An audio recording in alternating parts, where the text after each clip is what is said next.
Hello everyone, this is Chad Kalaher, field agronomist for Beck's Hybrids in East Central Illinois.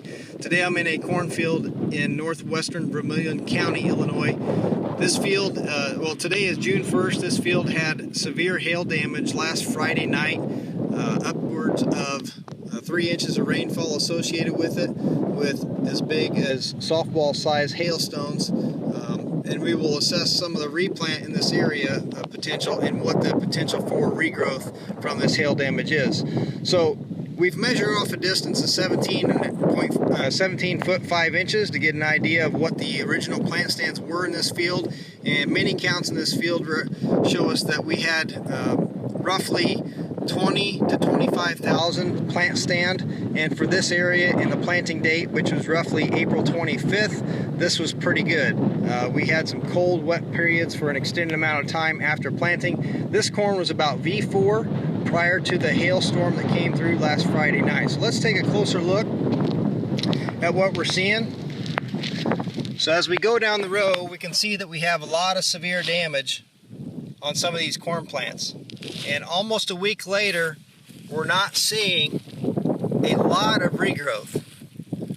We'd probably need to wait at least another week to see a lot of good regrowth from the top of the plant. And what we really want to look for is something like this plant right here that has good regrowth out the top, and look in the center of that plant in the whorl and make sure we have good green growth.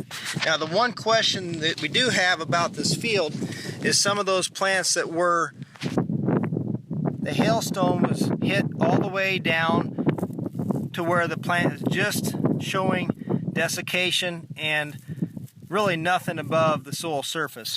So the best way to assess that is, one, we want to dig up that plant the best we can, and we want to assess the root system.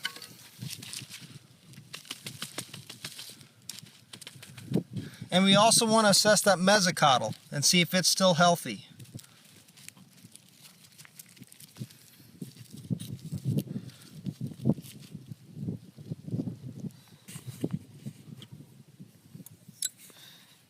So here's the seed, and the distance between the nodal roots up here and the seed, we should see a white, healthy mesocotyl, which may be difficult to see in the video, but I am seeing a white, healthy mesocotyl in here, which is a good sign. That tells us that Pythium was not there prior to the hail event.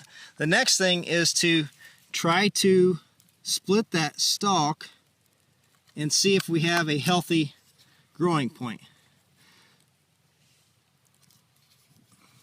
So if you can see this in the video, we do have some rot up here at the top from the hailstone that hit. But down here where the growing point is, because the growing point does not come above the surface of the soil until that plant is about V5, this is still a healthy growing point area for this plant. So we would expect that in the next 7 days or so, 10 days, that we would get new growth at the top of this plant. This plant is a little bit on the questionable side, whether or not it's going to regrow. So this would be an area of the field, or a field that I would want to recheck. The problem is we're at June 1st, and farmers will need to make quick decisions on some of these things, and the option of waiting may not be a very good option since we're already at June 1st. So again, this is Chad Kalaher, field agronomist in East Central Illinois, assessing a field that has had severe hail damage within the past week. Thank you very much.